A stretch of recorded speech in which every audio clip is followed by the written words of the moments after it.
Adesso mi metto qua, provo a fare dei test tagliando delle lettere, vedere come le taglia e configurare tutte le operazioni nel modo migliore per poi andare a tagliare questo materiale qua che è MDF nero, il Vicromat si chiama. Se lo cercate online trovate già tutto. Quindi senza perdere troppo tempo comincio subito a lavorare alla CNC.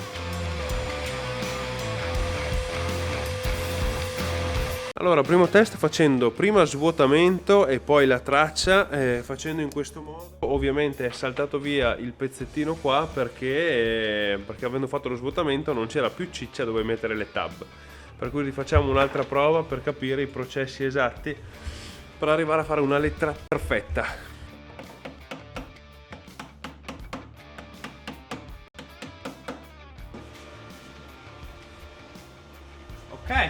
Ok, questa qua è la prima versione riuscita con